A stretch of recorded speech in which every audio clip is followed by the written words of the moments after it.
Password तो देखो सिलोनी को ये तो और कर दूँगा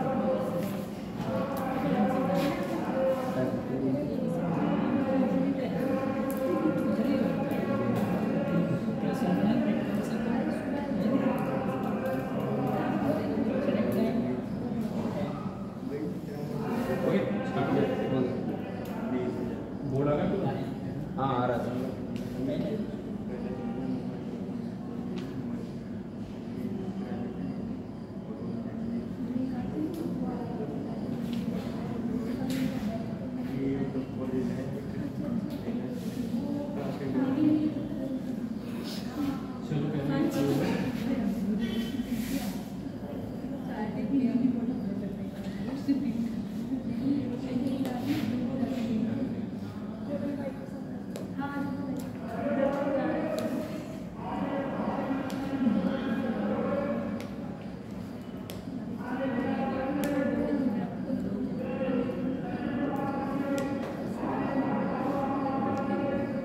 फाइव में मोस्टली क्वेश्चन हम लोग कर चुके थे ना मोस्टली क्वेश्चन कर चुके हैं सर वर्क एंड पेजेस करवाया था आपने वर्किंग पेजेस भी हो गया सर एक क्वेश्चन दिया था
इसमें पता है क्या है, टोटल 12 नल एक टैंक में लगे हुए हैं, कुछ भरने वाले हैं इनलेट पाइप और कुछ खाली करने वाले हैं। अब इन्होंने उनके बारे में ये बताया, प्रत्येक भरने वाला नल, इसका मतलब जितने भी नल हैं उन सबकी क्षमता बराबर होगी। प्रत्येक भरने वाला नल 6 घंटे में उस टैंक को पूरा भर सकता है, अकेले चला दिया जाए।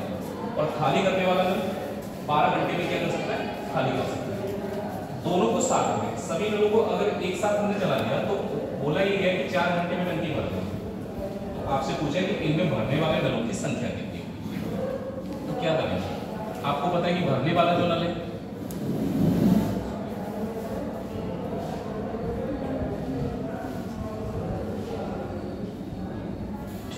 अगर हम भरने वाले नल की बात करें, किसी भी एक भरने वाले नल की बात करें, कितने घंटे में?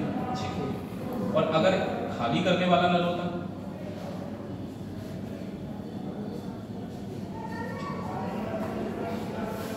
यहां पर अगर इनकी जगह खाली करने वाला नल होता तो कितने घंटे लगते? 12 घंटे। तो अभी तो हमें सबसे पहला काम ये करना है कि उस टंकी की, यानी कि जो टैंक की बात हो रही है, अपनी तरफ से कुछ क्षमता मान लीजिए। 6 और 12 की अगर हम एलसीएम की बात करें तो 6 और 12 का एलसीएम तो 12 ही होता है। हमने मान लिया कि जो टैंक है वो कितने लीटर का है? 12 लीटर का। अब आप यहाँ से भरने वाले और खाली करने वाले नल की क्षमता निकाल पाएंगे। 6 घंटे में 12 लीटर अगर ये भरता होगा तो 1 घंटे में कितना? 12 घंटे में 12 लीटर भर रहा है तो 1 घंटे में कितना खाली करेगा? 1 खाली।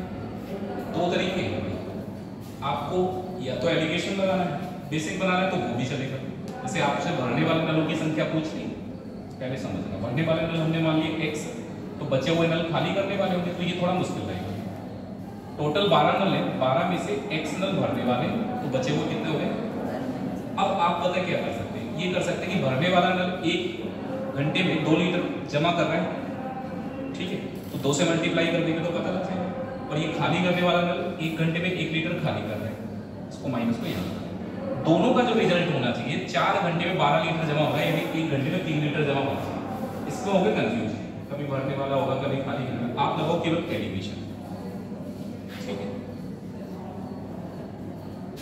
एक तरफ लिख लो भरने वाले नल और एक तरफ लिख लो खाली करने वाला। एलिगेशन से एक बार में ही सवाल हो जाएगा।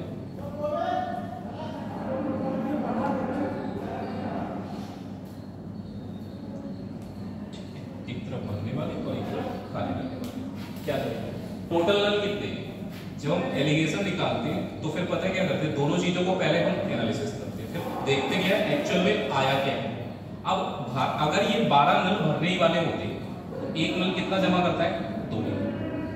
तो अगर 2 के हिसाब से हम बात करें तो 12 नल के अगर हम टोटल कंसीडर करें 12 नल, हमने ये मान लिया कि 12 नल है ये भरने ही वाले हैं, तो एक नल 2 लीटर पानी जमा करता है, तो 12 नल कितना जमा करेंगे? थोड़ी देर के लिए ये मान लो ये 12 नल खाली करने वाले हैं, खाली करेंगे तो कितना? खाली करने वाले नल की क्षमता है -1, तो एक नल 1 लीटर पानी खाली करता है। अगर 12 नल खाली करने वाले होंगे तो 1 लीटर के हिसाब से कितने लीटर पानी खाली होगा? लेकिन एक्चुअल में ऐसा कुछ नहीं, क्योंकि इनमें से 12 के 12 नल ना तो भरने वाले ना खाली करने वाले, कुछ भरने वाले और कुछ खाली करने वाले। तो वो कहानी आपको यहाँ से पता लगी। इनने ये कहा कि अगर सारे नल खोल देंगे तो 4 घंटे में भर जाएगा, यही तो बोला है। तो भरने का मतलब क्या है कि अगर हम बात करें कि टोटल कितने लीटर है? 12 लीटर। कितने लीटर है? 4 घंटे में अगर आपने जमा कर लिया यानी कि भर लिया, तो आप ये कह सकते हैं 1 घंटे में हम कितना जमा कर पा रहे हैं? 1 लीटर। अगर 12 लीटर की टंकी 4 घंटे में भर जा रही है तो 1 घंटे में कितने लीटर जमा होगा? अब अगर ये भरने वाले नल हम मानते हैं तो फिर 24 लीटर जमा हो रहा है, खाली करने वाले मानते हैं तो 12 लीटर कम हो रहा है। लेकिन वास्तविकता क्या है कि आपका जो एवरेज निकल के आया है, एक्चुअल में क्या है कि आपका 1 घंटे में कितने लीटर पानी जमा हो रहा है? 3 लीटर। तो जो एवरेज आता है निकल के, जो रियलिटी आती है निकल, जैसे हम लोग प्रॉफिट लॉस में एलिगेशन लगा रहे हैं, आप परसेंटेज में एलिगेशन लगा, बहुत जगह हमने एलिगेशन लगा के सवाल किए, उसमें क्या करते हैं एवरेज को बीच में, एवरेज कितना है? +3 है क्या? एक तरफ भरने वाले और खाली करने वाले नलों का एवरेज रिजल्ट ये निकला कि 1 घंटे में 3 लीटर पानी जमा हो रहा है। आपको लिखना क्या होता है? वेरिएशन यानी कि डिफरेंस लिखना होता है। -12 का और +3 का कितना आएगा अंतर? 15। याद रखना, एक प्लस की वैल्यू एक माइनस की वैल्यू होगी तो हमेशा डिफरेंस निकालने के लिए उन दोनों को जोड़ लेना। 12 माइनस का है, 3 प्लस का, तो 12 + 3 कितना हो जाएगा? अब यहाँ दोनों वैल्यू प्लस की है, तो 24 में से 3 घटाएंगे, कितना बचा? 21। यहाँ अंतर 21 का आएगा। जो डिफरेंस आएगा ये भरने वाले और खाली करने वाले नलों की संख्या का रेशियो आ जाएगा। चलिए देखते हैं, कटेगा ये 3 से काटेंगे तो यहाँ 5 बार, और यहाँ 3 से काटेंगे तो कितना देगा? 5 + 7 टोटल कितना होगा? 12। और सवाल में भी आपको यही बताया, भरने वाले और खाली करने वाले नलों का रेशियो है 5:7। दोनों का टोटल 12 ही तो है, और सवाल में भी नल कितने? 12 नल है। तो 12 की वैल्यू अगर 12 के बराबर है तो जाहिर सी बात है 5 की वैल्यू कितनी होगी? 5, और 7 की वैल्यू कितनी होगी? 7। हम केवल कंपेयर ही तो करेंगे, अगर यहाँ पे दुगनी होती वैल्यू तो इन दोनों को भी डबल कर लेते, लेकिन यहाँ पर 12 की वैल्यू 12 नल है, टोटल नल हमको कितने बताए? 12 नल बताए। और ज्यादातर केस में ये सवाल मैंने देखा कि जो रेशियो आता है वही संख्या होती है।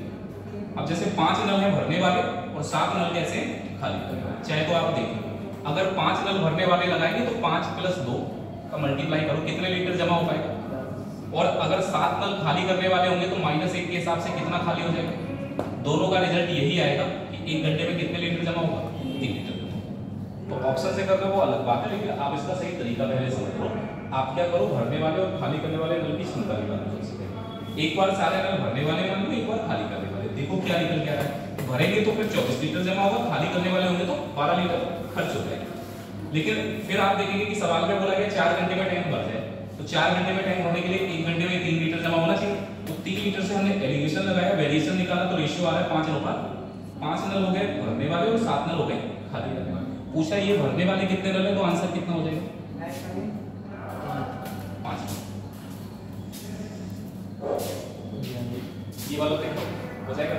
वैसे तो ये सवाल पेपर में तो बहुत सिंपल लैंग्वेज में आ जाता है, लेकिन कभी-कभी ऐसा होगा ना कि आप आने वाले टाइम में इस सवाल का स्टेटस यहाँ तक पहुँच जाएगा।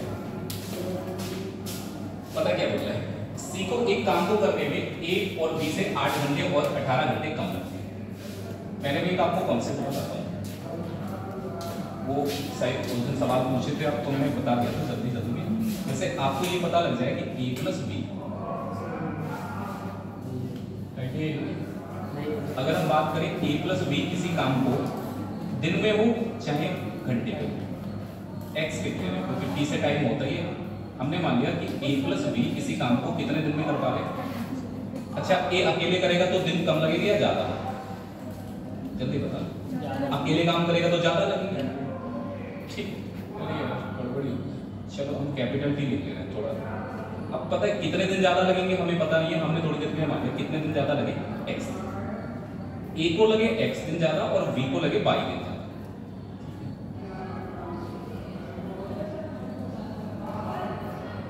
कितने दिन एक्स्ट्रा लग रहे हैं इनको? एक्स दिन, और बी को कितने दिन एक्स्ट्रा लग रहे हैं? जाहिर सी बात है, दो लोगों की जगह अगर एक लोग से काम कराओगे तो समय जो है वो ज्यादा लगेगा। अब इससे देखो, मैंने आपको पीछे एक जगह पे एक बात बताई थी कि मैंने कहा डायरेक्ट इस बात को कर सकते हैं, अगर ए प्लस बी दोनों मिलकर काम को करेंगे तो कितना टाइम लगेगा? आप यहाँ पर ए का टाइम इंटू बी का टाइम डिवाइडेड बाई ए का टाइम प्लस बी। आप ये डेटा यहाँ पर पुट करेंगे ना, तो पता है रिजल्ट क्या निकलेगा लास्ट में?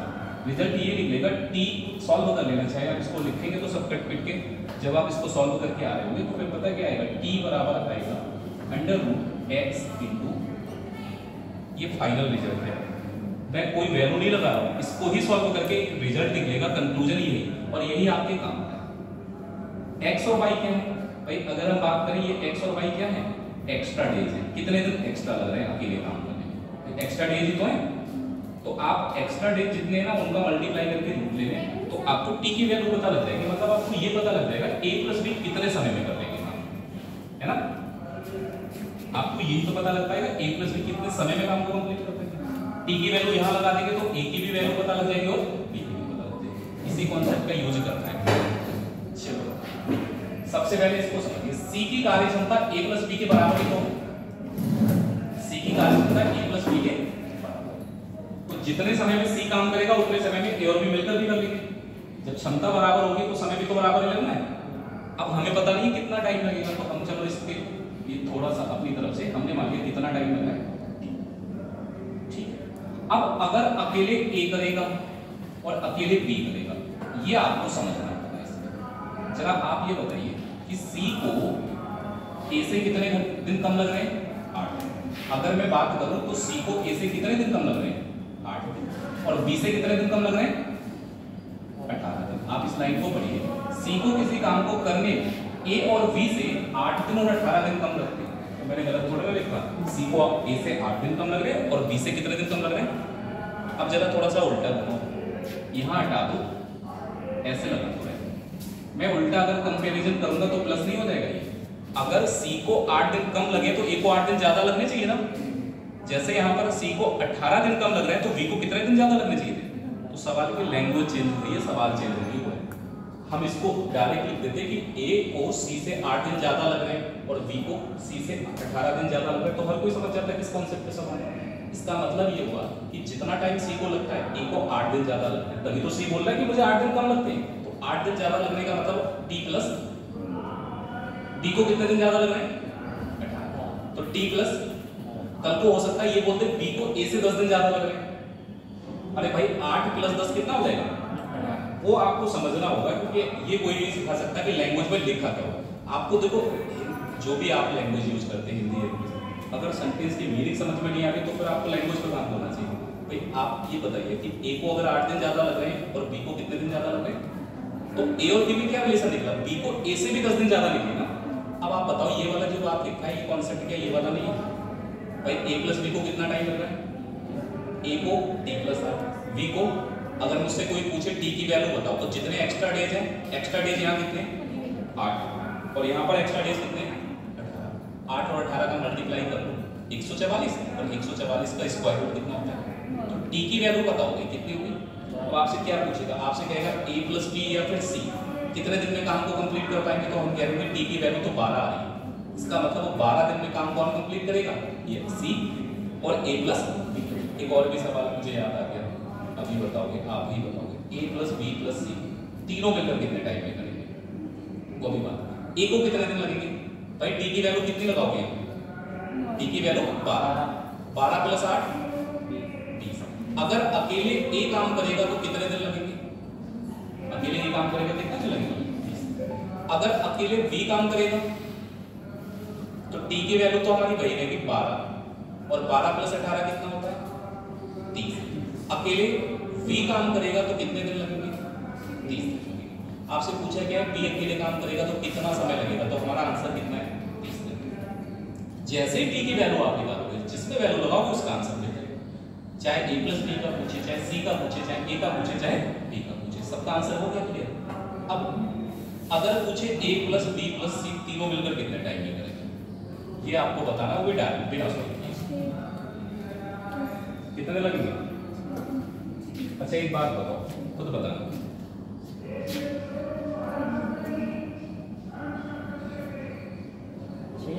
6 दिन तो लगेंगे, वो तो मैं समझ गया। सी को कितने दिन लग रहे हैं अकेले? 12। और ए और बी दोनों साथ में काम कर रहे हैं तब भी कितने दिन लग रहे हैं? 12। क्षमता तो बराबर ही है। तो जब आप इन सबको मिला दोगे भाई, ए प्लस बी प्लस सी तीनों को मिला के काम कराओगे तो टाइम आधा नहीं हो जाएगा? कितने दिन लगेंगे? 6 दिन। क्योंकि भाई दो समान क्षमता वाले लोगों को अगर मिला के आप काम करें, 3 लोगों को मिला दोगे तो क्षमता 1/3 हो जाएगी। तो यहाँ पर आप ये बात समझिए, सी और ए प्लस बी बराबर क्षमता के तो दो लोग हैं, 12 दिन में काम को खत्म कर रहे हैं। अगर ये साथ में कर लेंगे तो टाइम आधा ही लगेगा। 3 लोगों को मिला दोगे 3 लगेगा, 4 लोगों को मिला दोगे 4 लगेगा। यहाँ पर 2 लोगों को मिला है। आप ए और बी को 2 लोग मत मानना, ये एक ही है, मिलकर काम कर रहे हैं। कितने दिन में? 12 दिन में। तो दोनों मिलकर 12 दिन में। सी कितने दिन में? 12 दिन में। तो 12 दिन में जब अलग अलग काम कर रहे हैं तो साथ में करेंगे तो टाइम आधा लग जाएगा। कितने दिन लगेंगे? 6 दिन।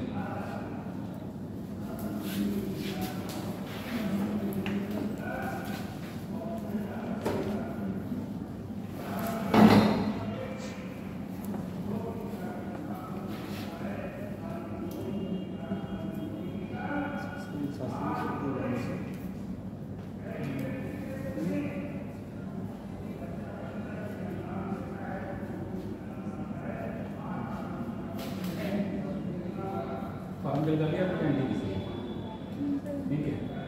अब करो लास्ट डेट पे, यार तो नहीं कर रहा लास्ट डेट पे। सर वो भी हो गया दूसरा वाला भी नहीं है वो 21 को है अभी। अरे हाँ, तो ग्रेजुएशन वाला है, हाँ, अभी तो graduation ग्रेजुएशन है वो 21 को वो फाइनल ईयर में नहीं लगा नहीं तो उसमें क्या है रीजन पढ़ा भी नहीं हो सकता फाइनल वालों के लिए सर वो है उसमें फाइनल एफएलिंग वाले पढ़ सकते हैं बोलिए ना मैं उसमें क्या दिक्कत है अगर एफएलिंग वाले पढ़ सकते हैं मैंने RW railway NTPC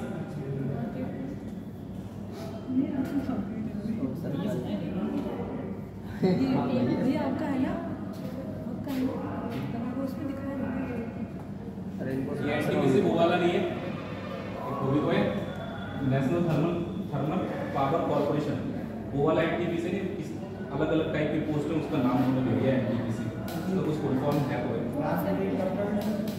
last date है 10 अगले महीने की 10-12 तक 1 महीने तक मानो 10 से मानो ज़्यादा भीड़ लगाई करते हो कितने पास आप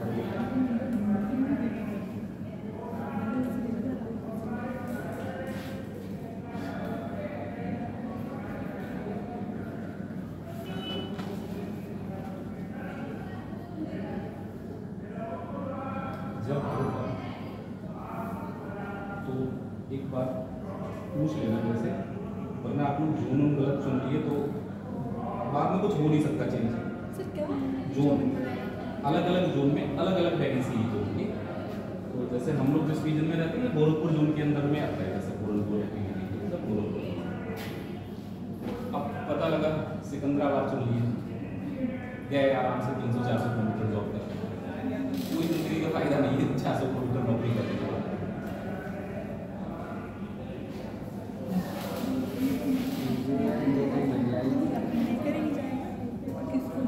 ये सोचते हैं वैकेंसी कम कहाँ ज़्यादा इसकी ये रहता है इम्प्लीमेंट तो अब जैसे चंडीगढ़ में मतलब वैकेंसी बहुत है दिल्ली के आसपास का भी होगा तो वैकेंसी वहाँ पे देख लेते हैं तो आपको पता है कि वहाँ पर टेक्नोलॉजी ज़्यादा है ट्रेनिंग की ज़्यादा ज़रूरत है और वहाँ से ट्रेनें बहुत चलती भी है दिल्ली से तो इसलिए वहाँ पर वैकेंसी ज़्यादा होती है क्योंकि वहाँ पर वैकेंसी तो ज़्यादा देख लें लेकिन आप ये भी तो देखा करो कि वहाँ की कट ऑफ किस तरीके की रहती है जोन होते हैं मतलब हायर कट ऑफ जोन जो होते हैं दिल्ली है चंडीगढ़ है बहुत कट ऑफ जाता है बहुत कट ऑफ का मतलब ये है कि प्री निकालने के लिए आपको कुछ नहीं तो 70-75 नंबर चाहिए प्री निकालने के लिए मेंस का तो बात नहीं गोरखपुर ले लोगे चाहे अभी वैकेंसी कितनी भी कम हो कट ऑफ निकल जाएगा 65-66 नंबर आ गया अगर आप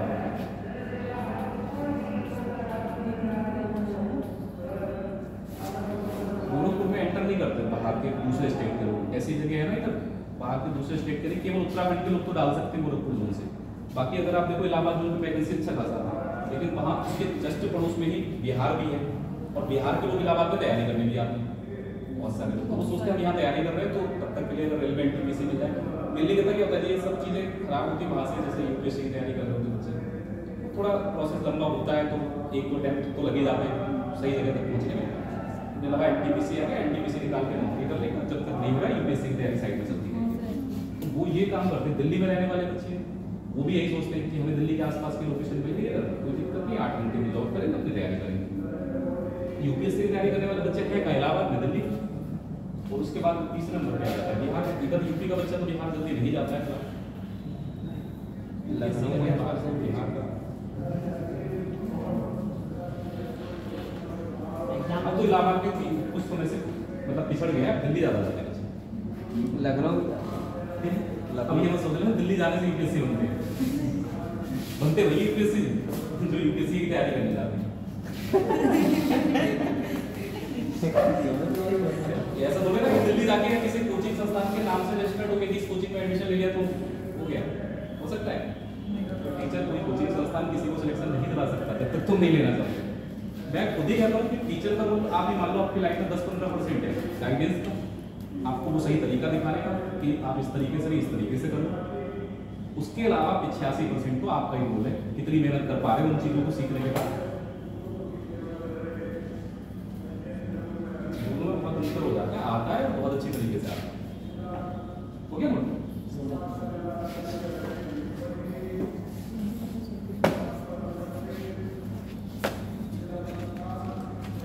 तैयारी करने वाले बच्चे होंगे तो उन्होंने एक सर का नाम जरूर सुना होगा और शायद देखा भी होगा जरूर कुछ ना कुछ रील विकास दिव्य कीर्ति सर, चीज ऐसा हो ही नहीं सकता तैयारी करने वाले बच्चों ने एक बार उनको ना सुना जरूर होगा और अच्छा भी लगा होगा उनकी बातें सुन बहुत अच्छा लगा सर। के। यही बस उनके अंदर टैलेंट। व्यक्ति कुछ भी आपको पढ़ा दे क्लास में, दूर ही नहीं हो सकते आप, ये टैलेंट है। आपको दुनिया की कोई चीज़ को पढ़ाते, ऐसा नहीं है जैसे वो उनका जो सब्जेक्ट है जो पढ़ाते हैं वो अलग चीज़ है, उसके अलावा आप दुनिया की कोई भी चीज़ आप उनसे पढ़ रहे हैं क्लास में, सब कुछ ऐसे पढ़ा देंगे ना कि आपको लगेगा बिल्कुल मजा आया सब कुछ अच्छे से। उसका रीज़न पता क्या है? खुद एक इंटरव्यू मैंने देखा था, उन्होंने ये बात बोली थी कि रीज़न ये है कि नॉलेज बहुत लोगों के पास है और बहुत लोग पढ़ाते भी हैं, अच्छा भी पढ़ाते हैं, लेकिन पता है रीज़न क्या है? रीज़न ये है कि बच्चा एडिक्टिव हो गया है, इंटरटेनमेंट के साथ पढ़ना चाहता है, उसे थोड़ा सा अच्छा लगना चाहिए, फील होना चाहिए कि हाँ हम यहाँ रोज आ सकते हैं, ठीक लग रहा है। वही चीजें हैं। अब केवल एक टीचर अगर ऐसा हो 3 घंटे का लेक्चर लेके चले पढ़ा के ही चला जाएगा, हो सकता है दूसरे दिन टैबलेट गा के आओ। उसको वायर नहीं है ही बात।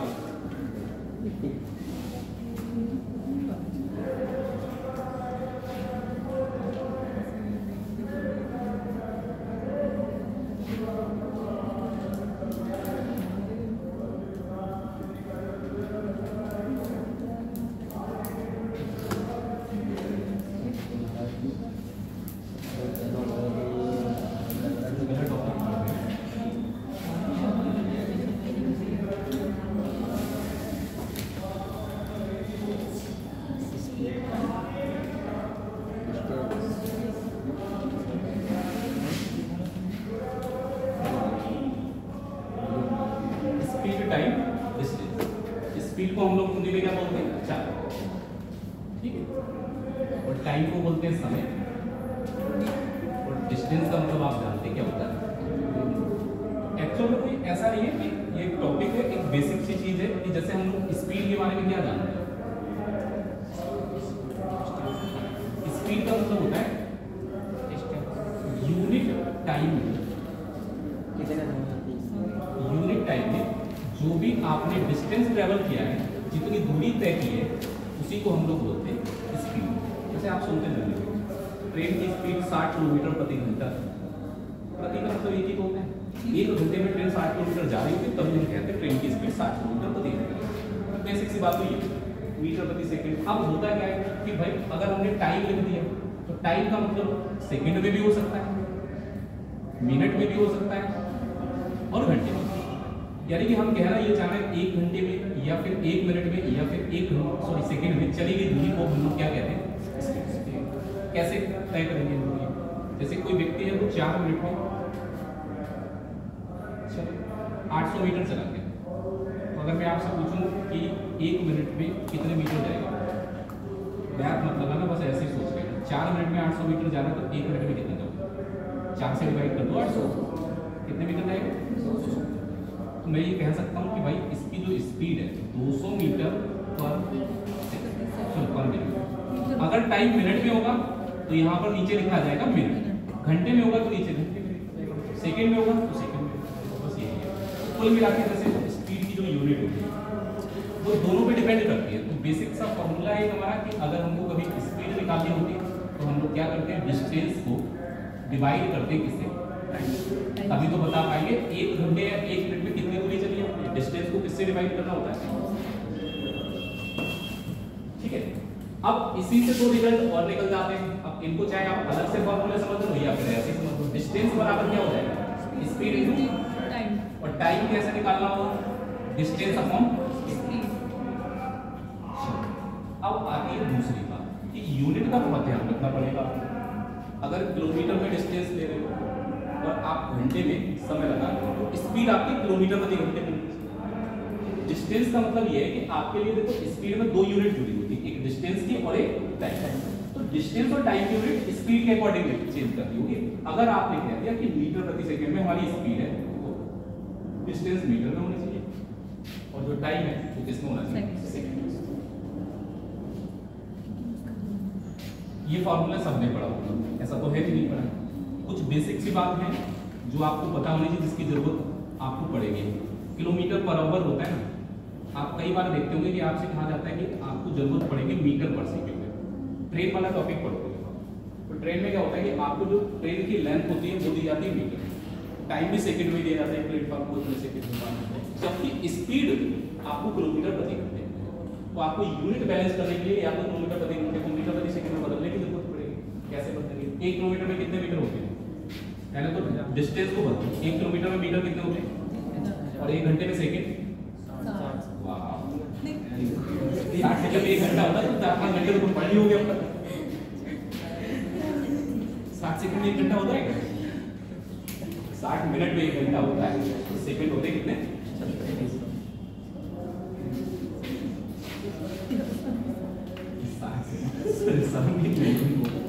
60 सेकंड में 1 घंटा होता है। 3600 ये कट जाएगा, 2 से काट लो 5 और यहाँ 2 से निकाल देना।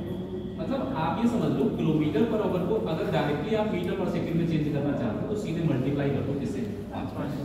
अगर मीटर पर सेकंड को कभी किलोमीटर पर आवर में चेंज करना पड़ जाए तो उल्टा कर दो, किलोमीटर पर आवर में बदलने के लिए ऊपर 18 हो जाएगा और नीचे कितना है 5। अब कैसे याद रखोगे?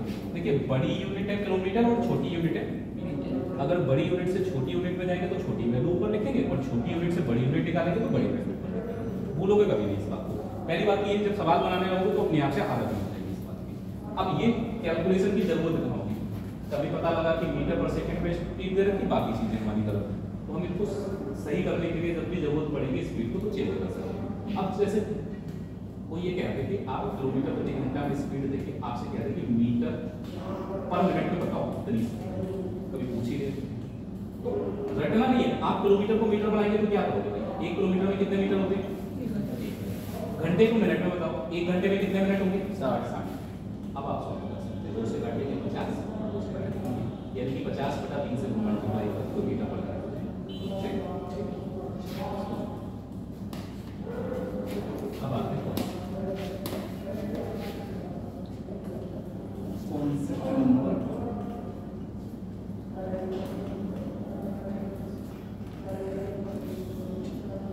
ये समझ लो कि स्पीड टाइम डिस्टेंस के 60% क्वेश्चन आप इसी कॉन्सेप्ट से सॉल्व करो। 40% बचेगा, उसमें मिसलेनियस क्वेश्चन होगा, बेसिक क्वेश्चन होगा, एक और कॉन्सेप्ट है फुल सेट। 60% सवाल आपके कवर हो जाएंगे सिर्फ एक और कॉन्सेप्ट। तो इस पे जरा ज्यादा फोकस करना, सबसे ज्यादा एक से सवाल पूछे जाते हैं कॉन्सेप्ट। अगर कभी भी ऐसा हो जाए कि डिस्टेंस से या फिर आप कह सकते हैं फिक्स डिस्टेंस की बात होती है तो क्या, ये मैंने आपको परसेंटेज में भी बता दिया। भाई डिस्टेंस होता क्या है? भाई डिस्टेंस होता है स्पीड इनटू टाइम। स्पीड और टाइम को मल्टीप्लाई कर दे तो इसके बराबर होता है। तो अगर डिस्टेंस फिक्स है तो पता कैसे लगेगा डिस्टेंस फिक्स है? सवाल में रहेगा निश्चित दूरी तो ठीक है, नहीं कहा फिर कैसे पता लगेगा? आप यहाँ से बरेली जाओगे, अगर 2 बार भी जाओगे तब भी उतनी दूरी चलोगे तो बरेली भी कहीं नहीं चला जाएगा और ये शायद गोरखपुर भी कहीं चला जाएगा, तो दूरी तो बराबर ही रहेगी ना।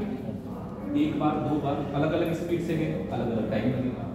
आपको बताया जाएगा कि इतनी स्पीड से गए तो इतना मिनट पहले पहुंच गए, इतनी स्पीड से गए तो इतना मिनट बाद में पहुंच गए, या फिर दोनों का डिफरेंस किसी तरीके से बताया जाएगा, दोनों बात में करेंगे। या फिर ऐसे आप कोचिंग आए घर से, अब घर से कोचिंग जाओगे सेम डिस्टेंस चल के जाओगे, घर बोलेगा नहीं पहुंच जाएगा, ठीक है, रास्ता नहीं बदलोगे तो आपका ये फिक्स है कि घर से जितना दूर आपकी कोचिंग है और कोचिंग से उतना ही दूर क्या होगा घर। तो घर से कोचिंग जाओ या कोचिंग से घर, दूरी तो बराबर ही हुई। तो इस तरीके से सवाल, या फिर लिख देगा कि भाई एक निश्चित स्थान पे जाना है, निश्चित स्थान हो गया, कोई भी कह दिया कि भाई यहाँ से क्या है कि बरेली जाना है, तो बरेली एक निश्चित स्थान है, तो उस निश्चित स्थान तक जाने के लिए आपको अलग अलग तरीके की बातें बताई जाएंगी, कंडीशन तो डिस्टेंस फिक्स होगा तो उसमें क्या फायदा होगा? पहली बात तो ये कि मैंने बताया 2 चीजों का मल्टीप्लाई फिक्स होता है तो ये दोनों इनवर्स होते हैं। इनवर्स का मतलब अगर स्पीड बढ़ेगी तो टाइम कम लगेगा और स्पीड कम होगी तो टाइम। पहली बात आपसे कहा ही जाता है कि 10% अपनी स्पीड को कम कर देता तो 15 मिनट ज्यादा लगता है, या फिर उसने अपनी स्पीड को 20% बढ़ा दिया तो 15 मिनट पहले पहुंच गए। आपका वास्तविक समय उस पर सवाल पूछे जाते हैं। अब इसमें भी क्या है, अब जैसे थोड़ा सा आप समझ लीजिए, अगर मैंने कल को कह दिया स्पीड को मैं 2 गुना कर दिया तो मैं 2 गुना कर दूंगा, इसका मतलब इसका उल्टा इफेक्ट पड़ेगा टाइम पर। टाइम कितना हो जाएगा 1/2 यानी आधा लगेगा।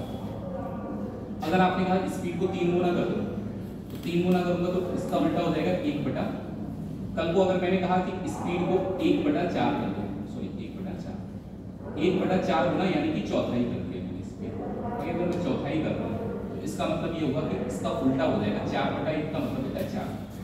तो जो टाइम है ना वो आपको 4 गुना लगेगा।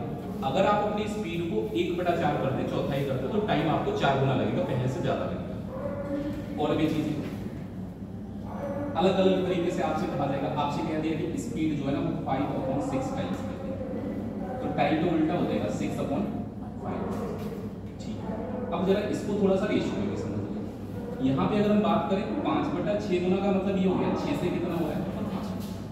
आप इसको रेशियो में कैसे करें? अगर पहले 6 घंटे लग रहे होंगे तो आपको अब कितने लग रहे होंगे?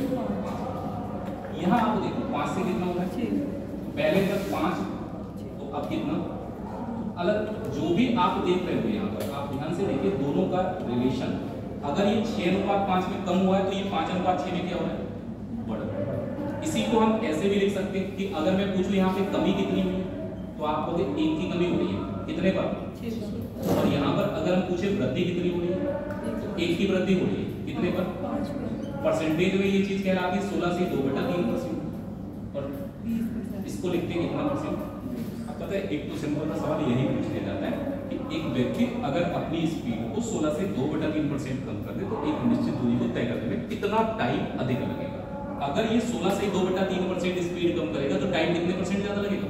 20%, पहले से 20% ज्यादा लगेगा। तो एक तो ये हुआ।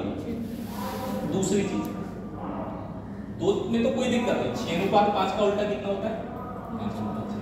कल को आपको कोई स्पीड का रेशियो देगा 3 बार में, आपसे कहेगा अलग अलग 3 कार हैं, उन तीनों की स्पीड का रेशियो है 1, B और C। तो अगर मैं आपसे कहूं कि उन तीनों के द्वारा एक निश्चित दूरी को तय करने में जो समय का अनुपात लगेगा वो क्या लगेगा? क्या इसका उल्टा लिखते हैं C/B/A?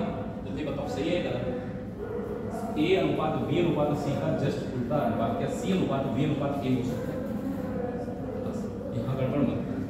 जब आप 3 वैल्यू देंगे ना तो इसको सही से लिखना, 1/A 1/B और इसका उल्टा कितना होगा? अब आप लोग यहाँ क्यों नहीं किया ऐसा?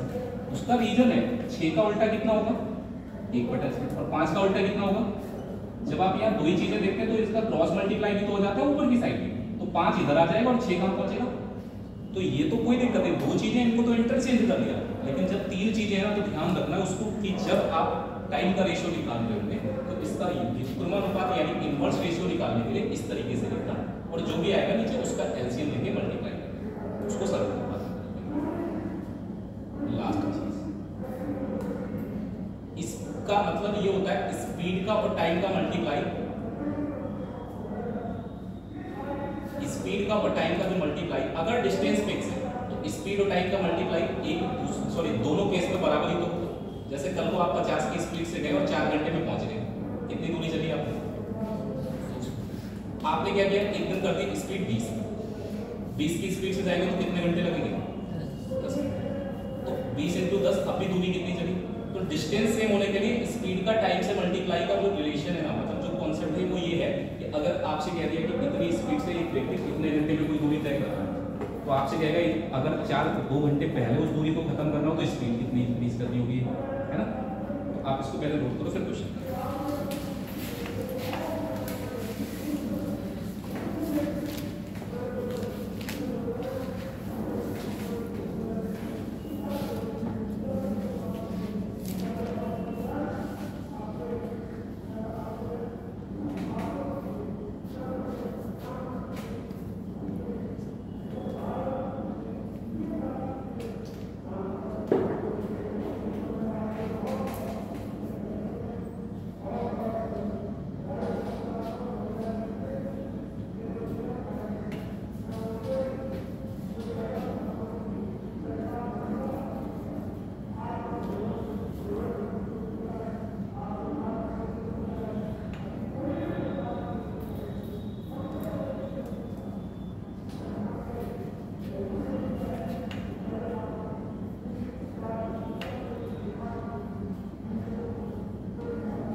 जो प्रैक्टिस जैसे लाइव डाउट क्लासेस के लिए इवनिंग देखो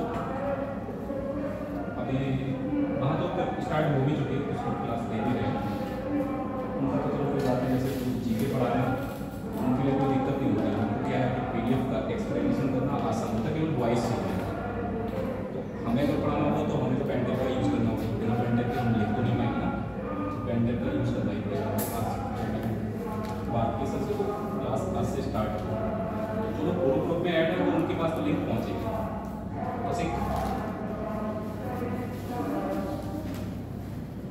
थोड़ा सा कष्ट ये करना होगा, एप्लीकेशन आती है गूगल मीट, ठीक है, इसको आप इंस्टॉल करके रखें, अपनी आईडी जो है गूगल आईडी होगी, लॉगिन करना। जब आपके पास वो लिंक पहुंचेगा तो आप जैसे वो लिंक ज्वाइन करेंगे तो मेरे पास जैसे मैं अगर एडमिन मैं होस्ट कर रहा हूँ कोई भी मीटिंग तो मेरे पास रिक्वेस्ट आएगी, मैं आपको अगर अलाउ करूँगा तो आप ज्वाइन हो जाएंगे, मैं आपको रिजेक्ट करूँगा तो आप मैं आपको ज्वाइन करूँगा। उसके बाद जैसे आज का मैं धीरे धीरे सोच रहा हूँ कि मैं कुछ और, अभी तो मैंने फिलहाल कि मेरे पास डिस्काउंट का प्रीवियस ईयर की पूरी PPT पड़ी हुई है, अभी मैंने रिसेंटली बनवाई, उसमें FDSC के सब क्वेश्चन मैं प्रीवियस ईयर क्वेश्चन ही कराऊंगा। मैं तो ये सोचूंगा कि केवल प्रीवियस ईयर क्वेश्चन करो। उसका रीजन पता है कि आपने कॉन्सेप्ट सीख अप्लाई कैसे करोगे ये तो बताए, फिर लगभग 4 या 5 क्लास में होगा, बाकी हम से 5 क्लास मुझे देनी पड़ेगी। और संडे में अगर मुझे ज़्यादा टाइम हुआ तो मैं एक कोशिश ये करूँगा कि आपको ये सिखा सकते हैं कि 25 क्वेश्चन कैसे 10-15 मिनट के अंदर आप इजीली सॉल्व कर दो, और 25 में कम से कम कितना बना लो, 22-23 क्वेश्चन सही है। अभी आप 25 क्वेश्चन कर लोगे, लेकिन मैं समझता हूँ कि 25 क्वेश्चन में यदि आपको आगे भी होगा तो 30 से 35 मिनट में लगता, लेकिन वो 25 क्वेश्चन 10 से 15 मिनट में खत्म नहीं करोगे तो आप बहुत पीछे रहते हो। पीछे रहने का मतलब बाकी सब्जेक्ट फिर आपको टेंशन वो पेपर अटेम्प्ट करने का तरीका है, आपने पढ़ा कितना उससे सिलेक्शन होता ही नहीं है। 2 घंटे बैठ के बाद पेपर में उस प्रेशर को कैसे दिलाएं, सिलेक्शन उस पास से। बहुत बच्चे ऐसे बहुत टैलेंटेड होते हैं, उनका पेपर खराब होता है। और अभी मैं देख रहा था पुलिस कांस्टेबल जैसे पेपर में जो बच्चे जिनसे मैं उम्मीद रखता था कि उनके 220-30 नंबर आएंगे, मतलब मेरी तो 220-30 बच्चे मतलब नंबर लाना उनके लिए बहुत छोटी बात लगती है कि ले आएंगे, उनको आता है। और हुआ क्या, आगे 200 से नीचे गलतियां हुई, गलतियां तो होती पेपर में होता क्या है, गलतियां ही तो होती, तभी तो नंबर कम आते। ऐसा तो है अगर किसी बच्चे को टारगेट ये रख दो कि भाई 150 क्वेश्चन में 130 क्वेश्चन अटेम्प्ट करने में सिलेक्शन हो जाएगा, तो 130 छोड़ो 150 छोड़ो 300 अटेम्प्ट कराएंगे, 150 पड़ोस वाले के लिए कर देंगे अटेम्प्ट करने के बाद, ठीक है। अटेम्प्ट करने से सिलेक्शन नहीं होता, ये बात मैं आपको बताना चाह रहा हूँ। सिलेक्शन इस बात से होता है अटेम्प्ट विद एक्यूरेसी, कुछ एक्यूरेसी भी तो रखो कि आप 150 मतलब 130 कर रहे हो तो 110-15 सही करने के लिए रखो, जिससे थोड़ा बहुत आप उसमें आ पाए। पता लगा कि 130 क्वेश्चन अटेम्प्ट किए, 30 सही और 2 गलत, इससे तो मुझे लग रहा है कि साइंस माइनस में पहुंच जाएगा नंबर। तो मैं ये कह रहा कि आज मेरा जो है टारगेट कोई डिस्काउंट का मैं प्रीवियस ईयर कराऊँ। आप लोग भी कुछ डाउट वगैरह हुआ करें, कोई क्वेश्चन जैसे आप लगाते हैं आप मुझे जैसे चाहे मुझे यहाँ बता दो, चाहे आप ग्रुप में डाल देना कि हाँ कि ये क्वेश्चन हमसे नहीं हुआ, तो मैं वो डाउट सेशन जो भी होगा उसके बाद में वो करा दिया। ज़्यादा समय खराब करना नहीं है, मैं केवल ज़्यादा बड़ी क्लास नहीं रखूँगा, मतलब 40-45 मिनट को वो लिमिट की एक बात है कि वो क्लास आप ज्वाइन करेंगे तभी आपको दिखेगी, उसके बाद रिकॉर्डेड नहीं। अगर यूट्यूब पे मैं मतलब आईडी पे पढ़ा रहा होता तो वो रिकॉर्डेड होती, बाद में भी देख सकते हैं। तो आपको वो टाइम निर्धारित करना होगा। आप मेरे हिसाब से इवनिंग के टाइम में ही सब पढ़ सकते हैं, दिन में कोई किसी का कॉलेज है, किसी का कोचिंग है, सब कुछ करता है। टाइम मुझे जो सही लगा, सूटेबल लगा 7 से 8 या 8 से 9। अब आप बता दो कौन सा सही, क्योंकि मुझे ऐसा लगता है कि 8 से 9 में लगभग सब लोग अपने सारे काम डेली रूटीन, चलो खाना खाना तो सामने खाते रहो पढ़ते रहो तो वो भी चलेगा, कोई दिक्कत नहीं, लेकिन रूटीन वर्क 8 से बाद नहीं होते होंगे, सारे हो जाते हैं। तो ठीक है, फिर मैं आज अभी शेड्यूल भी डाल दूंगा 8 से 9। अभी 2 दिन डिस्काउंट करेंगे, उसमें लगभग 40 क्वेश्चन है, तो एक दिन में मेरे हिसाब से 20 हो पाएंगे। थोड़ा अच्छी तरीके से हम लोग ये रहेगा कि मैं आपको ये भी सिखाता हूँ, वहाँ पर ये कि मैं आपको ये बता सकता हूँ क्वेश्चन और ऑप्शन है तो कौन सा सवाल ऑप्शन से हो पाएगा। और यहाँ मैं नहीं बता पाता हूँ, बहुत चीज़ें मैं सोचता हूँ कि मैं करा पाऊँ, लेकिन अब कोई क्वेश्चन है उसके 4 ऑप्शन है, मुझे पता है इसका सोल्यूशन बहुत लंबा जाएगा, तो मैं आपको बता तो सकता हूँ कि इस सवाल को इस तरीके से करूँ तो और कम टाइम लग जाएगा। अब आप वहाँ तक पहुँचोगे नहीं, पहुँचने के लिए ऐसा नहीं है एक दिन आप भी जान जाओगे ये सवाल ऑप्शन से हो जाएगा, उसमें आपको टाइम लगेगा। आप जो 10-12 बार कोई चीज़ करते हैं तो अपने आप से निकल के आता है कि हाँ ये ऐसा नहीं, इससे बेहतर ये हो। आप लोग बस एक इतना काम कर लीजिए कि जो ग्रुप है जिसमें जो लोग ऐड हैं उनकी तो कोई बात नहीं, ग्रुप में जो ऐड है ऑलरेडी, बाकी गर्ल्स एक पेज पे अलग नंबर लिखो, बॉयज अलग लिखो, एक ऑनलाइन ग्रुप बना होगा वहाँ, उसमें मैं ऐड करा दूंगा, जैसे कि आपके पास वो लिख रहा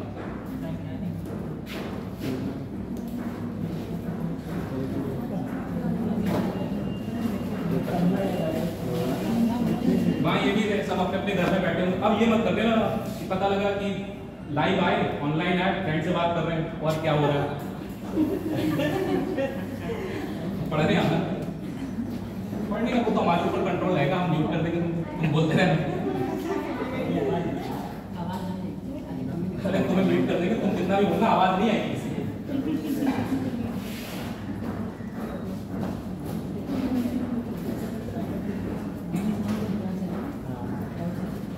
चलो शुरुआत करते हैं, पहले हम इस बेसिक कॉन्सेप्ट पे कुछ क्वेश्चंस करते हैं।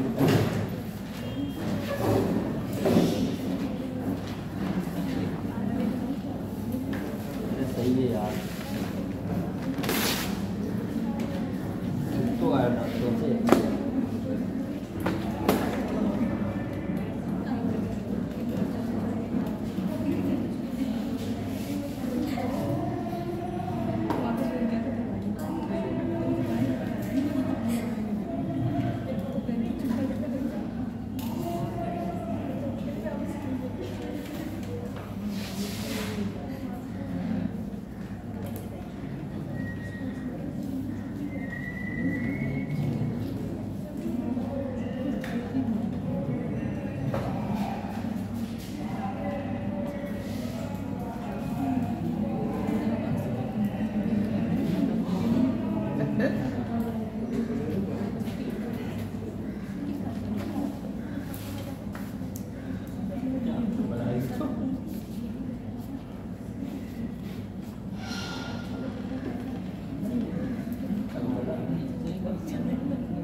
व्यक्ति अपनी चाल को 20% बढ़ा देता है तो एक निश्चित दूरी को तय करने में 15 मिनट कम समय एक निश्चित दूरी 15 मिनट कम समय में तय कर लेता है। आप अपनी स्पीड बढ़ाएंगे तो टाइम तो कम लगेगा, तो मानते हो?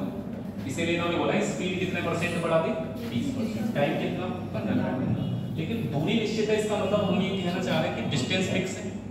अब अगर दूरी निश्चित होती है ना, तो पहले तो आप स्पीड का एनालिसिस करिए। देखिए स्पीड कितने परसेंट बढ़ा दी है, 20%। आप बता सकते हो 20% फ्रैक्शन में कितना होगा? बढ़ाना है तो प्लस करिए और अगर घटाना होगा तो माइनस। 1/5 आपने स्पीड में इंक्रीमेंट किया है, तो रेशियो क्या बनाओगे भाई स्पीड का? 5 में 1 जोड़ लेंगे तो कितना आ जाएगा? अब देखो स्पीड चेंज हुई है, 5 से क्या हुआ? दूरी निश्चित है, यानी कि डिस्टेंस तो फिक्स है, तो टाइम का रेशियो क्या इसका उल्टा नहीं होना चाहिए? तो टाइम का रेशियो हो जाएगा उल्टा, यानी कि टाइम जो होगा ना वो चेंज होगा 6:5। अब देखो दूरी बराबर होगी। अगर 5 की स्पीड से 6 घंटे चलोगे तब भी 30 किलोमीटर चलोगे, और 6 की स्पीड से 5 घंटे चलोगे तब भी 30। ठीक है, अगर स्पीड का रेशियो 5:6 में बढ़ रहा है तो टाइम का रेशियो 6:5 में घटेगा। लेकिन ये तभी होगा जब दूरी निश्चित हो, यानी कि डिस्टेंस फिक्स हो। ये हमेशा इन्वर्स होंगे। अगर कोई आपसे कहते हैं चली गई जो दूरी है वो सेम है, यानी कि डिस्टेंस सेम है। डिस्टेंस तो सेम है, निश्चित दूरी का मतलब क्या हुआ? निश्चित दूरी है, उसी को आपको तय किया गया। अब टाइम पहले कितना लग रहा था, अब कितना लग रहा है? 5। 6 की जगह टाइम कितना लग रहा है? 5 लग रहा है। तो आप बताइए कितना कम हुआ टाइम? अभी सवाल मत पढ़ना, केवल आप यहाँ देखो 6 यूनिट टाइम लग रहा था आपको, और उसकी जगह अब सिर्फ 5 यूनिट लग रहा है, तो 1 यूनिट टाइम तो कम हो गया। सवाल में बोल रहा है कितने मिनट कम लगे? 15। तो ये जो 1 यूनिट टाइम में कमी हुई है किसके बराबर है? 15 मिनट। तो 1 यूनिट की वैल्यू अगर 15 मिनट होगी तो 6 की वैल्यू निकाल सकते हैं क्या? 6 × 15 कितना हो जाएगा? 90।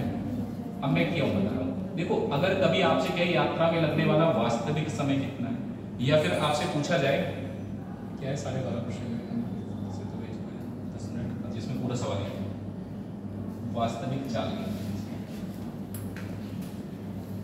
आपको बताना है, इसमें वास्तविक चाल।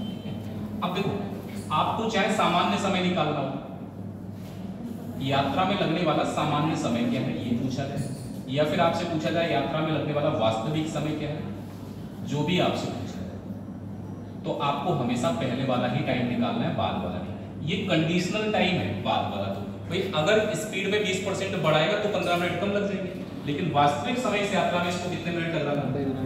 इसकी वास्तविक चाल तो कुछ और ही होगी। ये बोल रहा है कि चाल को कितने परसेंट बढ़ा दिया, बढ़ाने के बाद तो चाल चेंज हो गई। वास्तविक चाल तो पहले कुछ और थी, लेकिन बढ़ाने के बाद क्या हो गई? चेंज हो गई। तो जब स्पीड चेंज होगी तो टाइम तो चेंज होना ही होना है। तो अगर आपसे वास्तविक समय या फिर पहले सामान्य समय पूछे यात्रा में, तो हमेशा आप ध्यान रखना दोनों में पहले वाला टाइम निकालेंगे। एक की वैल्यू अगर 15 मिनट है तो 6 की कितनी हो जाएगी?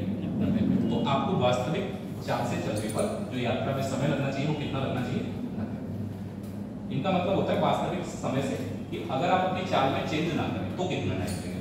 चाल में चेंज नहीं करेंगे तो टाइम कितना लगेगा? 90 मिनट। चेंज कर दोगे तो 15 मिनट कम लगेगा। अगला सवाल 12.5% अपनी चाल कम कर दी, जल्दी बता दो 12.5% फ्रैक्शन में कितना होता है? 1/8। 12.5% का मतलब होता है 1/8।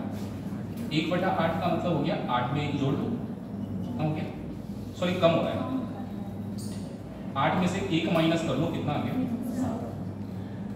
जी बताओ इसमें कहीं ऐसा लग रहा है कि दूरी सेम हो? पढ़ लो सवाल, क्योंकि पहचानना तो आपको होगा ना कि डिस्टेंस सेम है या नहीं है। क्वेश्चन पढ़ती तो पता करना है। ये देखो क्या लिखा है, वह 135 किलोमीटर की दूरी तय करने थे, यानी डिस्टेंस कितने किलोमीटर है? पहले से कितने मिनट ज्यादा ले रहा है? तो डिस्टेंस तो फिक्स हो गया 135 किलोमीटर। उसी 135 किलोमीटर को चलने में 12.5% चार्ज जब कम कर देता है तो कितने मिनट ज्यादा लेता है? 10 मिनट। तो डिस्टेंस फिक्स है। टाइम का रेशियो क्या हो जाएगा? 7 से उल्टा बचेगा। आप बताइए पहले कितना टाइम लग रहा था? 7। अब कितना लग रहा है? तो कितना एक्स्ट्रा लगा? 1 यूनिट एक्स्ट्रा लगा। और सवाल में बताया कितने मिनट ज्यादा लगे इसमें? 10 मिनट। तो 1 यूनिट की वैल्यू 10 मिनट लिखते। तो इस यात्रा में लगने वाला इसको वास्तविक समय अगर हमसे पूछा जाए यात्रा में लगने वाला वास्तविक समय क्या था, तो पहले वाला निकाल लें। 1 यूनिट बराबर कितना आ रहा है? तो 7 की वैल्यू निकालेंगे तो कितना आ जाएगा? 7 को 10 से क्या करना है? मल्टीप्लाई। अगर 1 की वैल्यू 10 होगी तो 7 की कितने मिनट होगी? 70 मिनट। तो इस यात्रा में इसको कितने मिनट लगने चाहिए? लेकिन आपसे तो देखो पूछ ही नहीं रहा समय कितना लगा, आपसे कह रहा है यात्रा की वास्तविक चाल क्या थी। चाल जब भी पूछेगा तो दो चीजें चाहिए होंगी, एक तो दूरी चाहिए होगी, दूसरा समय। तो दूरी इसमें दे रखी कितनी है, 135। तो अगर आपसे पूछा जाए इस यात्रा में इसकी वास्तविक चाल क्या थी तो हम निकाल सकते हैं। देखो वास्तविक चाल कैसे निकालेंगे अपने, चाल बराबर होता है दूरी बटे समय, डिस्टेंस अपॉन दूरी। तो कोई दिक्कत नहीं, दूरी हमें पता है कितने किलोमीटर है। अब देखो पता है कॉम्बिनेशन का ध्यान रखना, ऑप्शन होंगे किलोमीटर प्रति घंटे, तो किलोमीटर के साथ समय घंटे में लगाना पड़ेगा, तभी तो किलोमीटर प्रति घंटे में स्पीड आएगी। और ये समय किसमें, मिनट। तो मिनट को घंटे बनाने के लिए क्या करते हो आप, 60 से भाग करते हो। तो 70 को 60 से भाग करके हमने इसको मिनट ना लिख के क्या लिख दिया, घंटे लिख दिया। अब जो भी स्पीड आएगी वो सही आएगी, 0 से 0 काट सकते हैं, आप सॉल्व कर लो। 135 बटे 7, कोई दिक्कत नहीं। और ये 6 काम हो जाएगा, कर लो इसको सॉल्व, कटना तो है नहीं, साइड नहीं कटेगा। 6 × 5 30 हो जाएगा, 13 × 6 78 और 3 कितना हो जाएगा 81, सही है ना। 810 और बटे में आ रहा है 7। अगर आप इसकी स्पीड निकालेंगे तो 7 से आप डिवाइड कर सकते हैं। 7 का कितना बार लगेगा, एक बार बचेगा, एक और एक, फिर 7 का एक बार 4 बचेगा, 7 का 5 बार, 115 से ही 5/7 किलोमीटर पर आवर इसकी वास्तविक चाल होगी। फिर से आप समझ लो इस बात को कि ये तो ठीक है, वास्तविक समय निकालने तक ठीक है कि अगर स्पीड बढ़ेगी तो टाइम कम लगेगा, स्पीड घटेगी तो टाइम ज्यादा लगेगा। आपको यही बता देते इतना टाइम ज्यादा लगा, इतना टाइम कम लगा। उसी को अलग तरीके से भी, टाइम ज्यादा लगेगा तो आप लेट होते, टाइम कम लगेगा तो आप पहले पहुंच गए होते, तो वो आगे थोड़ा सा चेंज होने लगेगा। अब आगे क्या है इस सवाल में, क्या है 72 किलोमीटर प्रति घंटा की चाल से एक कार को कितने मिनट लग रहे हैं। लेकिन यहाँ पर एक चीज देख लो, क्या लिखा है, निश्चित दूरी है कोई। अब कह रहा है कि अगर 3 मिनट कम समय में यात्रा पूरी करना चाहे तो कार की चाल को क्या करना होगा, बढ़ाना होगा, घटाना होगा। भाई टाइम कम चलाते हो तो स्पीड क्या करते हो, आपको लगता है कि हमें जल्दी पहुंचना है तो क्या करते हो, स्पीड बढ़ा। तो कितनी स्पीड बढ़ाई है ये पूछना चाहता है। ये तो हो गया इधर पर, इसको अलग। एक मैंने बताया था कि आप ऐसे निकाल सकते हैं, S1 T1 बराबर S2 T2। आप बता सकते हैं कि पहले वाली स्पीड दे रखी तो बाद वाली कितनी होनी चाहिए, या फिर पहले वाला टाइम दे रखा तो बाद वाला कितना, बता सकते हैं। क्या है, पहले वाले में स्पीड कितनी थी, 72 किलोमीटर प्रति घंटा। ध्यान से समझ लेना। टाइम बताओ, 27 मिनट, तो हमने यहाँ लिख दिया टाइम 27 मिनट। अच्छा मिनट में लिखो या फिर घंटे में, बताओ।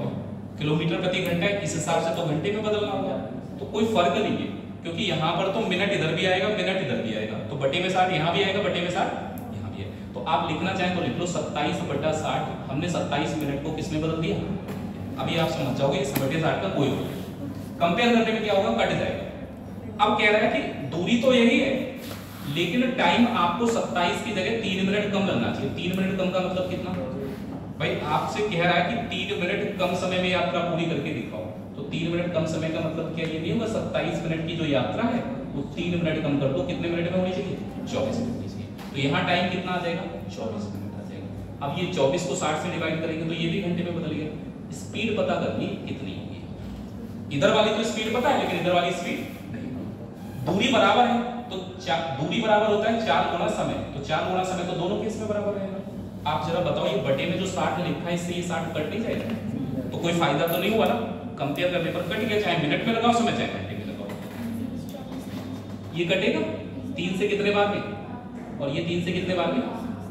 अगर आप 8 से 72 को डिवाइड करेंगे तो कितना आ जाएगा, तो आपकी जो स्पीड थी ना 24 मिनट में अगर आप चाहते यात्रा कंप्लीट हो जाए तो स्पीड कितनी होनी चाहिए, 81 किलोमीटर प्रति घंटा। आपकी जो चाल है वो 81 किलोमीटर प्रति घंटा चाहिए अगर यात्रा 27 मिनट की जगह कितने मिनट में करनी है। तो बढ़ाई आप अपनी स्पीड में वृद्धि कितनी कर रहे हैं, अरे स्पीड कितनी बढ़ाई है आपने, भाई आप खुद सोचो, स्पीड आपकी थी कितनी पहले 72 और आपको करनी कितनी है, तो आप नहीं जानते कि आपको कितनी बढ़ानी होगी स्पीड, 9 बढ़ानी होगी। ध्यान से आंसर लगाना, अगर वो पूछे कि 3 मिनट कम समय में यात्रा पूरी करने के लिए उसको अपनी चाल कितनी करनी होगी तो आप कहेंगे आंसर होगा 81।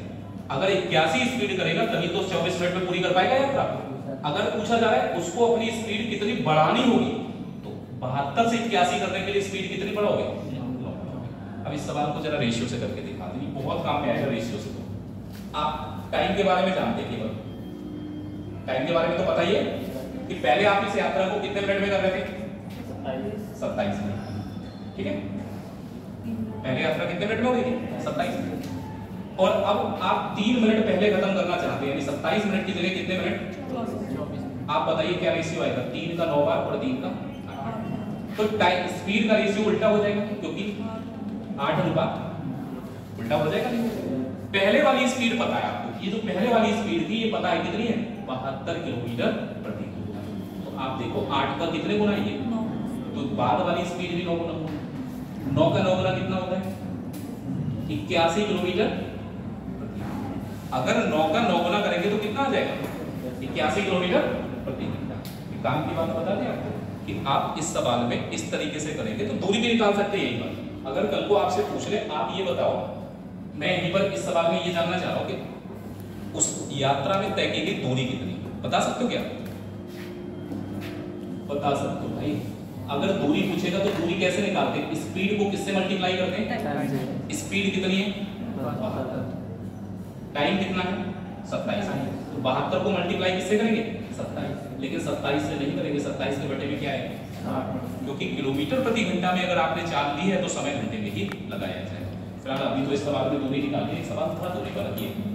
इसमें आपको क्या निकालना है? दूरी निकालना है। पहले तो जरा सवाल ये वाला पढ़ लो। एक ट्रेन है जो अपनी सामान्य चाल की, सर ये बंद हो गया अभी भी। क्या साइड बटन सेटिंग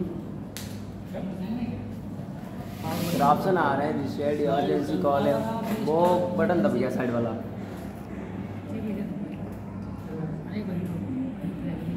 चल रही पहुंच कर दी ऐसे कहाँ चल गया? क्या हो गया? कोई ट्रेन अपनी सामान्य चाल की 7/12 चाल करे। अच्छा, बढ़ाना घटाना कुछ नहीं बोला है ना इसमें। जैसे यहाँ पर हमें पता है 1/5 चाल बढ़ाई थी और यहाँ पर हमें पता है 1/8 चाल घटाई थी। तो बढ़ाना घटाना कुछ थोड़े ना बोला है, इन्होंने कहा है स्पीड को डायरेक्ट बता दिया कितना कर दो, 7/12। तो अगर हम स्पीड को 7/12 करेंगे तो टाइम इसका उल्टा वर्क करेगा। 7/12 का उल्टा कितना हो जाएगा? 12। यानी कि पहले अगर आपको 7 यूनिट टाइम लग रहा होगा तो आपको 7 की जगह अब कितना लगेगा? 12/7 का मतलब 7 से बढ़ के कितना टाइम हो जाएगा? ये स्टेप आप ना भी लिखें तो भी चलेगा, क्योंकि स्पीड अगर 7/12 होगी तो टाइम लगेगा 12/7। अब जरा समझो, पहले वाली होती है सामान्य चाल। सामान्य चाल से चलेगा तो टाइम लगेगा इसको कितना? 7। और ये जो बाद वाली होती है ये पता है क्या? कंडीशनल। आपको बाद में अगर चाल को चेंज करेंगे तो समय या तो ज्यादा लगेगा या फिर समय कम लगेगा। तो आपको ये बताया गया कि अगर ये 7/12 चाल से चलती है तो कितना, एक निश्चित दूरी को 1 घंटा कितने मिनट में तय कर लेते हैं? 12। तो ये बताओ 1 घंटा 12 मिनट कौन सा वाला समय है? वास्तविक चाल से या चाल को परिवर्तित करने के बाद? जल्दी बताओ भाई। यहाँ पर अगर हम बात करें 12 से, चाल कितनी हो रही है? 7। पहले वाले केस में देखो स्पीड तो होता है कि 7/12 की अगर चाल से ये चलती है ट्रेन तो कितने समय में पहुंचती है? 1 घंटा 12 मिनट। वास्तविक चाल से चलने पर इसको कितने समय की बचत होगी? ये बता दो, 1 घंटा 12 मिनट पहले वाला टाइम है या फिर बाद वाला? पहले वाला। क्या लिखा है इसमें? वास्तविक सामान्य चाल से नहीं चलेगी, सामान्य चाल की 7/12। अगर यहाँ लिखा होता सामान्य चाल से चलती है तो ये होता पहले वाला समय। अगर सामान्य चाल में कुछ परिवर्तन किया है तो इसका मतलब ये बाद वाला। अच्छा, चाल में परिवर्तन हुआ नहीं हुआ है? सामान्य चाल को कितना कर दिया? 7/12। अगर चाल में चेंज हुआ है तो ये पहले वाला टाइम नहीं है, बाद वाला टाइम है। तो ये बाद वाला टाइम है। इसकी 12 की वैल्यू बताओ। 1 घंटा 12 मिनट कितने मिनट के बराबर होगा? 60 + 12 कितना होता है? 1 घंटे में तो 60 मिनट होते, अभी तो 60 सेकेंड थे। थोड़ी देर पहले बताएगी 60 सेकेंड। तुम्हारे हिसाब से तो 10 साल पता ही नहीं लगेंगे कब पूरे हो गए। 12 की वैल्यू 72 मिनट। 12 की वैल्यू कितनी? तो कितने गुना है बेटा? 6 गुना। साफ साफ बोल दिया। तो अगर ये अपनी सामान्य चाल से चले, ये पहले वाली चाल कौन सी होती है? सामान्य। अगर ये सामान्य चाल से चलेगा तो कितना टाइम लगेगा? 7 की वैल्यू निकालो, 1 की वैल्यू भाई 6 आ रही है, 12 की वैल्यू 72 यूनिट है। अगर ऐसे ना समझ में आए तो आप ऐसे देखो, 12 × 6 72 होता है, तो 1 यूनिट बराबर कितने मिनट हुआ? तो 7 की वैल्यू निकालनी है, तो 7 को जरा 6 से मल्टीप्लाई करो, 7 × 6 कितना होता है? 42 मिनट। अब देखो समझो सवाल को, अगर मैं अपनी चाल को 7/12 करता हूं तो मुझे कितने मिनट लग रहे हैं? 72। सामान्य चाल से चल रहा हूं तो कितने मिनट लग रहे हैं? 42। तो कितने मिनट बच गए? 72 और 42 का अंतर देखो, कितने मिनट की बचत हुई? 72 में से 42 घटा दो, कितना? अगर समय में बचत पूछी जाए तो बचत हो रही है कितने मिनट की? यार खुद सोचो, सामान्य चाल से चलने पर मैं जा रहा हूं कितने मिनट में? 42 मिनट। और मैं अपनी चाल को 7/12 गुना करता हूं तो मुझे जो समय लग रहा है कितने मिनट लग रहा है? 30 मिनट ज्यादा लग रहे हैं। अगर मैं सामान्य चाल से ही चलूंगा तो 30 मिनट कम लगेंगे, इसका मतलब बचत कितने मिनट की होगी? 30 मिनट। ये वाला भी कर लो। ए और बी, यहां पर ए और बी की चाल दे रखी है, एक व्यक्ति ए है और दूसरा कौन है? बी। बताओ क्या है चाल इनकी? एक की 18 किलोमीटर प्रति घंटा है और दूसरे की कितनी है? 24 किलोमीटर प्रति घंटा। स्पीड का आपको डेटा दे रखा है, तो स्पीड का रेशियो बताओ, 6 से काट दो, 6 का 3 बार और यहाँ 6 का कितना बार आ जाएगा? स्पीड में क्या रेशियो है? 3:4। अब अगर मैं आपसे पूछूं कि दूरी अगर बराबर होगी तो देख ले रहे हैं क्या दूरी बराबर है? नहीं बोला है कुछ ऐसा निश्चित दूरी के बारे में, ये लिखा है। गंतव्य का मतलब होता है कि निश्चित स्थान पर जाना है। जैसे आप लोगों को यहाँ से बरेली जाना हो तो एक निश्चित स्थान पे जा रहे हो तो बराबर बराबर दूरी चलो, तो एक निश्चित स्थान पर जाने के लिए ए से 20 मिनट पहले पहुंच जाता है। लेकिन एक चीज याद रखना, बी के बारे में बात हो रही है, बी ए से कितने मिनट बाद चलता है? 10 मिनट। ए से 10 मिनट बाद चलता है और ए से 20 मिनट पहले क्या हो जाता है? पहुंच जाता है। मतलब चला बाद में था और पहुंचा। अब समझो जरा, या तो ऐसे दिमाग लगा लो भाई, 10 मिनट बाद अगर मैं चल रहा हूं तो मैंने 10 मिनट तो स्टार्ट के बचा लिए और 20 मिनट पहले पहुंच गया तो 20 मिनट लास्ट में भी बचा लिए, तो कुल 30 मिनट की बचत होगी। या फिर याद ऐसे रखा करो कि अगर चला बाद में, ये कॉम्बिनेशन देखना, बाद में चला है तो भी टाइम बचेगा, पहले चला है तो भी टाइम बचेगा। दोनों बार पहले चलता, दोनों बार बाद में चलता तो फिर हमें थोड़ा अलग तरीके से सोचना पड़ता। जैसे मैं 10 मिनट बाद चला और पहुंचा 5 मिनट बाद, तो 5 मिनट का अंतर आ गया 10 में से। तो आप ऐसे याद रख लो, आगे मैं अगली क्लास में थोड़ा सा इस पर डिटेल में बात करेंगे। दोनों बार बाद में पहुंच रहा होगा तो आपको माइनस करना पड़ेगा, ठीक है? चला भी बाद में और पहुंचा भी बाद में। अगर दोनों बार पहले चला होगा तो भी एक बार पहले पहुंचे और एक बार बाद में, तो आपको क्या करना होगा? प्लस। अब इनको जरा ध्यान से आप ध्यान देना, क्यों ऐसे? जैसे आप यहाँ से 10 मिनट बाद चलो किसी और बाद उसके 20 मिनट बाद पहुंचो, इसका मतलब आपने 10 मिनट और रास्ते में ज्यादा खर्च कर दिया, क्योंकि 10 मिनट बाद चले तो 10 मिनट बाद ही पहुंचना चाहिए ना। आप 5 मिनट पहले चल रहे हो तो पहुंचना भी 5 मिनट पहले चाहिए, चले 5 मिनट पहले और पहुंच गए 10 मिनट, इसका मतलब 5 मिनट का वेरिएशन आएगा। तो दोनों बार पहले हो तब भी माइनस करना, दोनों बार बाद में हो तब भी क्या करना? माइनस में करना। लेकिन एक बार बाद में और एक बार पहले का कॉन्सेप्ट हो, जैसे यहाँ पर चला कितने में? 20 मिनट पहले पहुंच गया है, चला कितने मिनट बाद था? तो 10 मिनट बाद पहुंचा है, तो 10 मिनट बाद ही तो पहुंचना चाहिए था इसको। अगर 10 मिनट बाद चला है तो 10 मिनट बाद पहुंचना चाहिए था, लेकिन ये पहुंचा कितने मिनट पहले? तो 10 मिनट बाद पहुंचने वाला अगर 20 मिनट पहले पहुंचेगा तो वेरिएशन कितना हुआ? 30 मिनट का। तो 30 मिनट का अंतर आया दोनों के में। चला बताओ, ये 3 और 4 का अनुपात है तो टाइम में रेशियो क्या हो जाएगा? कुछ डिफरेंस दिख रहा है? यहाँ टाइम कितना लग रहा है और यहाँ कितना लग रहा है, तो दोनों में डिफरेंस बताओ कितना है। और सवाल के अनुसार 30 मिनट, क्योंकि आपको बोल दिया ना कि 10 मिनट बाद चला और पहुंचा 20 मिनट, तो एक बाद में और एक पहले वाला कॉन्सेप्ट बन रहा है, तो क्या करेंगे हम लोग? ऐड कर लेंगे, तो जो डिफरेंस आएगा वो कितना आएगा? तो अगर हम टाइम के डिफरेंस की बात करें तो टाइम का जो डिफरेंस होगा वो कितने मिनट का होगा? 30 मिनट का होगा। तो 1 यूनिट की वैल्यू हम यहाँ पर जो टाइम का डिफरेंस है इसको कितने मिनट करेंगे? अब अगर आपको या तो देखो ऐसा होगा कि समय पूछेगा किसी के बारे में कि इसने इस यात्रा में कितना समय ली। जैसे अगर मैं समय पूछूं किसका, कि मैं आपसे पूछूं ए को कितना समय लगा यात्रा में, तो मैं 4 की वैल्यू निकाल दूं। बी का समय पूछा जाएगा तो 3 की वैल्यू निकाल। समय पूछेगा तब जरूरत होगी, लेकिन अगर आपसे पूछे दूरी तो इस बात का ध्यान रखना केवल वो टाइम निकालना जो इजी। जैसे आपको पता है 30 इंटू 3 कितना होगा 90 मिनट। नहीं बात नहीं, आप ये वाला टाइम जरा निकाल के देखो, 4 को जरा 30 से मल्टीप्लाई करना, 120 मिनट बड़ा आसान सा होता है। कितने घंटे होता है? अरे 60 मिनट 1 घंटा होता है, तो 120 मिनट कितना हो जाएगा? तो 2 घंटे के बराबर आपने समय खर्च किया है उस यात्रा को कम में। ये जो 2 घंटे समय ये है किसका? ए का या बी का? ये समय का 2 घंटे किसने लिया? ए ने लिया या बी ने? ए के नीचे लिखा है, तो ए का समय कितना लगा? अगर आपसे इसी सवाल में पूछे कि दूरी बताओ, डिस्टेंस, तो डिस्टेंस क्या होता है? स्पीड को किससे मल्टीप्लाई करते हैं? तो अब देखो हम ए की बात कर रहे थे, ए की स्पीड कितनी है? 18 किलोमीटर प्रति घंटा, और कितना टाइम लिया है? 2 घंटे। तो 18 की स्पीड से 2 घंटे तक अगर आप यात्रा करेंगे तो कुल कितनी दूरी चलेगी? 36।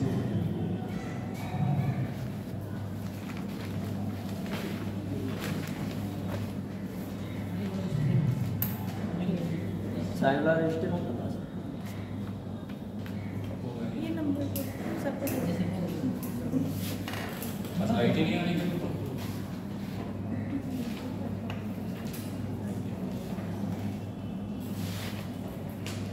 चेंज कर दिया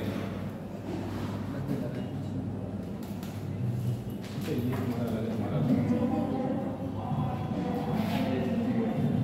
टाइम बता दे रहा हूँ 8 बजे, पता लगा कि 14 मिनट।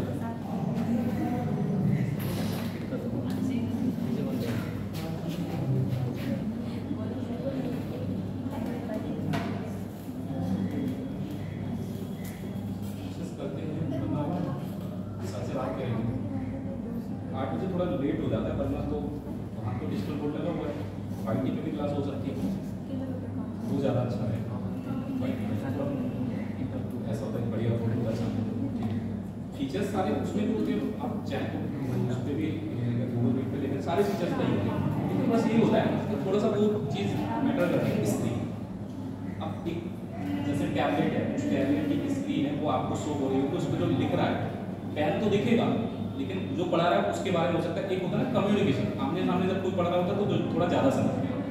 देखना कोशिश करना, वैसे कुछ ना कुछ तो फायदा होगा।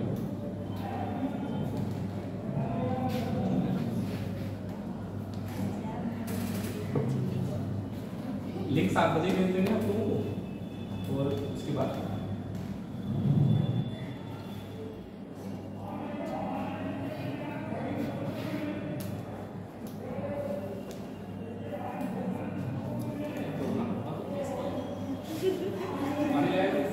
सरकारी स्कूल में सरकारी स्कूल में पढ़े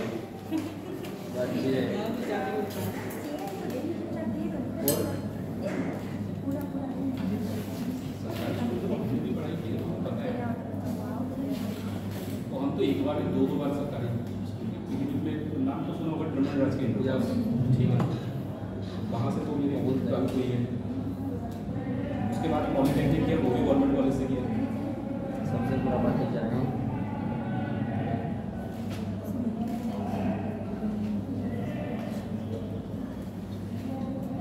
ये कहते हैं सरकारी स्कूल में पढ़ाई नहीं होती तो मैं मानता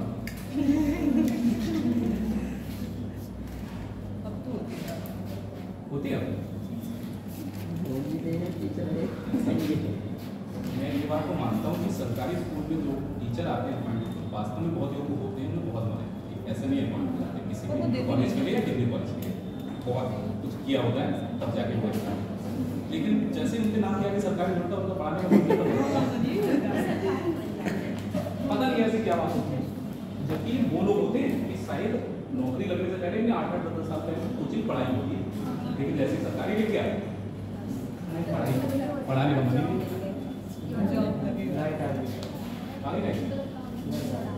उस टीचर का तो मन ये है जैसे 12th तक ज़्यादा रहता है कि अगर कोई आपका नौकरी से क्लास टीचर बन गया पढ़ाएंगे तो, लेकिन कोचिंग आओगे तब।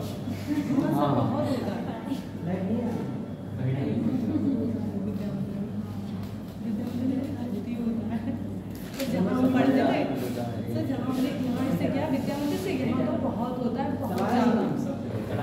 नहीं सर, यहाँ कुछ ज़्यादा ही लगता होता है, बहुत होता है, बहुत टॉर्चर करते हैं। लेकिन मैं जहाँ पढ़ता था वहाँ पर मैथ्स पढ़ाते थे सर, वो मतलब खाली सिलेबस पूरा कराते हैं, समझाते हैं, इधर ऐसे ये मौर्य नहीं थे, बहुत जीनियस व्यक्ति थे, पढ़ाते थे। मैंने आज तक उनसे ज़्यादा स्पीड में मैथ पढ़ाने को नहीं देखा। वहाँ बच्चा ऐसा चाहिए जिसका 60-70% लेवल बना है। ऐसे छोटे मोटे बच्चे पहुँचे तो बाउंस कर उन्हें 6 किताबें एक साथ में पूरी करा दी। उन्हें 6 सब्जेक्ट एक साथ में पूरी करा दी। और तरीका क्या था, जैसे क्वेश्चन नंबर 1 समझाया, उसके बाद तुम्हें लिखने का टाइम मिलेंगे पूरा गायब। एक ही काम कर रहे, समझ रहे हैं।